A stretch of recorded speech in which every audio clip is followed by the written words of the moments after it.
Well, we're looking at reaching out to a bunch of different legislators at this point. And I'm actually paying close attention to the to the news reports of what's going on today, because again, I'm reaching out, not only to Republicans but Democrats as well. And there have been a bunch that have spoken out in favor of this, at least in concept. Again, I know this is always cast by the media and by certain groups as a partisan issue. It passed in Rhode Island overwhelmingly, I think you have even less diversity of political thought in Rhode Island, in Providence, than you do in Massachusetts, and it passed there.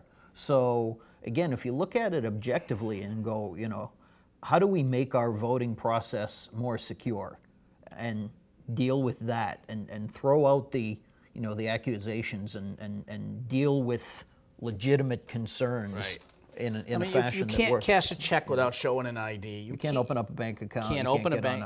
You can't buy booze. You can't get on a plane. You can't. Yeah, exactly. It's just one more thing, and you gotta wonder, how do people exist without it? They don't. So I just don't see what the big deal is. And in this state, they find a way. Believe me, if somebody needs something, they find a way to give it to them anyway. So it's very. It's interesting. They give it, and we pay for it. It's interesting. One of the and again, the opposing briefs were citing poor folks and in certain demographics that are likely to not have IDs. I actually have spoken to poll workers who tell me that one of the things that a lot of these community groups do when they're looking to help people in the community who are down on their luck or are in need of aid, one of the first things they do is get them ID so they can qualify for the benefits. Yeah. Well, okay, so you've got the ID then. Yeah. So I don't know. The opposing side just isn't making a case to me at all. I'm sorry. And again, if you want to, if you are on the opposing side, we'd like to hear from you. I mean, get Mansfield Kitchen Sink at gmail.com. We'll have you on. We'll talk to you. You can come on here. We'll give you the spotlight. You can say whatever you want, but I'm not seeing it. Yeah. I mean, you get a lot of convincing, to do for a person like me, because I just don't see I just don't see a downside of this. I think it's all good. I think you're doing a great thing. I honestly don't believe you expected the fame you're getting, for lack of a better word, because you are the king of media lately. I mean, you have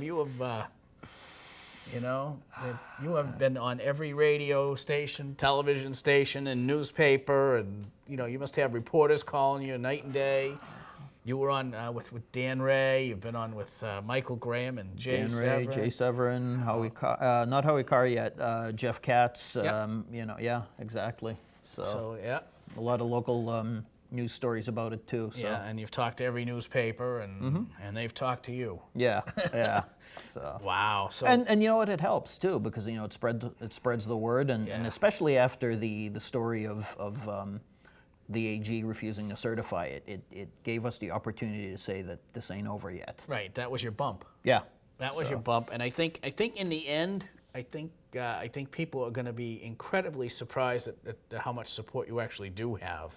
And you know what? Even if, and that's the goal too.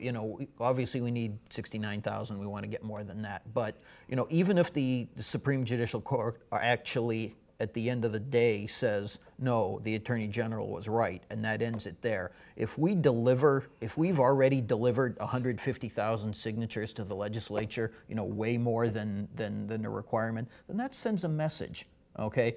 So even if the Supreme Judicial Court says the AG was right and the $25 was fatal, okay, well, the legislature now knows what the people are interested in. Yeah. And make it happen. Make it work. Yeah. Make it work. Wow. Well, good for you. I can't imagine you thought it was going to be as much of a task as it was when you started. what's that phrase? Look before you leap. Yeah. Or our good friend Jack O'Neill says, "Don't wish for something, you might just get it." But I mean, you know, I'll contrast that with you know, just the overwhelming offers of you know, hey, I'll help you collect signatures in Western Mass. I'll help you collect signatures in Springfield. I'll, you know, just you know, out on the Cape or North Andover or all over the place. You know. Well, I've been privileged enough to see where some of the support letters, and they're from everywhere. So you basically have, you know, there's not too many areas in the state you don't have somebody right now, but you're still looking for more anyways. Yeah, and the more the merrier. Yeah, and we're gonna, I mean, obviously we got the Facebook group on that now. Voter ID MA is going to be the website. We're going to launch that in the very near future. Okay, so voteridma.com. The email info@voteridma.com is up and running. The website will be sort of command central and for updates and everything that we got going on. And then now the other thing is, I'm going to put you on the hook here to come back and give us some updates as things progress. You don't have to come on for the whole show, but we do want updates. Sure, absolutely. Right. And again, this was non-selectman stuff here. This was just something you're doing on your own as a citizen, and nothing more, nothing less. Yep. So this is not town related. All right.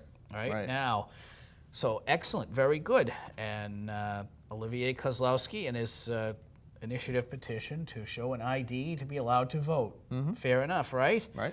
Okay, cool. Let's talk about some town stuff while we got you here. All right. Let's talk about some good things. All right. And the backlash, it's great because there's a lot of backlash out there, and none of it's against us. And it's for the great job our power company did during the tropical storm or Hurricane Irene, whatever it was. Or windy day, yeah. Yeah, well, there's a lot of trees down. Right. You know, it wasn't for 50-mile-an-hour winds. I mean, it was a lot of damage. Yeah, and certain parts of town obviously got hit obviously a lot more now people are jealous of us because there's been, you know, lots of hate mail going around the newspapers and stuff, and it's, you know, pointed at NSTAR and National Grid or whatever. National Grid, yeah. And now towns are looking to open up their own municipalities, their own municipal light departments. And again, it may be an overreaction. We've had this, you know, we've had ours since, you know, early 1900s. Yeah. Since they had electricity.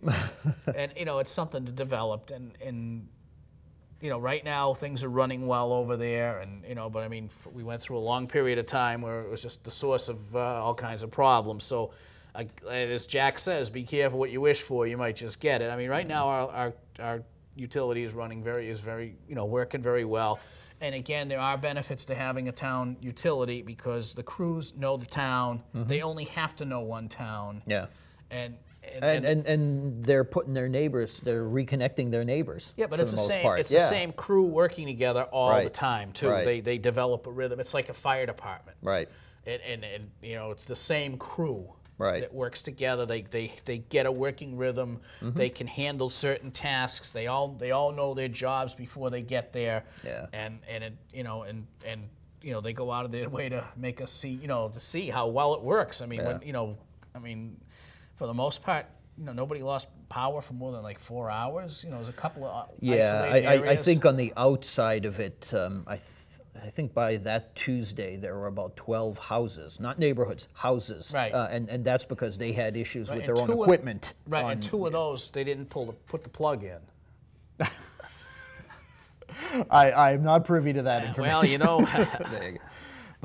But yeah, I mean, you're right. You know, between that, between the electric department, the DPW folks that cleared the trees out of there, police, fire that, you know, made sure that, you know, the roads were safely passable and that, you know, blocked off the streets for them to do that. I know one of the worst downings I saw was right in front of the town moderator's house, and the trees fell down, and actually the wires looked like they were holding the trees up, but they were probably maybe this high off the ground. Okay. And it was on his street was completely closed. Yeah. And it was like, wow, because we went out that night just to see what was going on and see how bad it was. My neighborhood got pretty well trashed, but just my immediate area, nothing.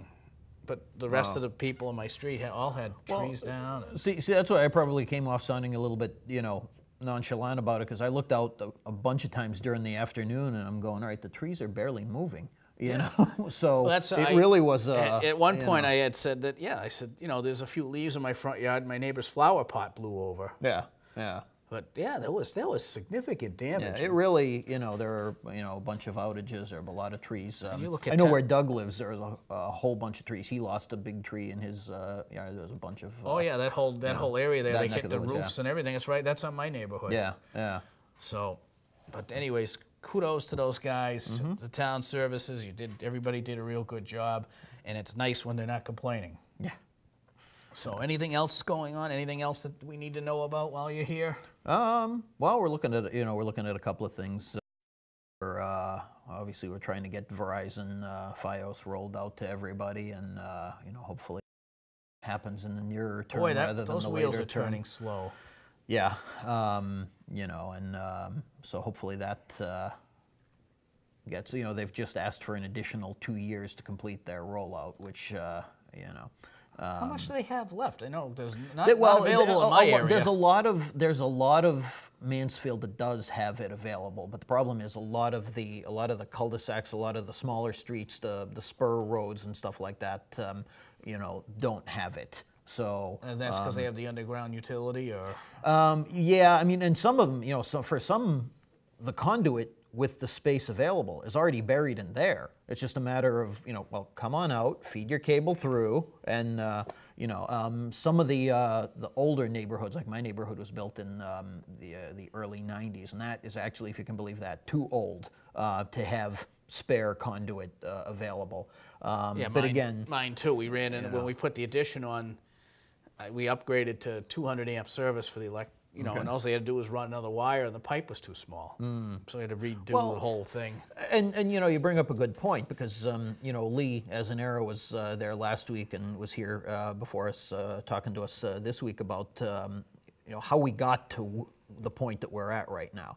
And I guess Verizon is used to going into a town and giving them a sketch, which is not much more than, you know, a road, and says, you know, with a line down it, you know, we're going to put the cable somewhere there.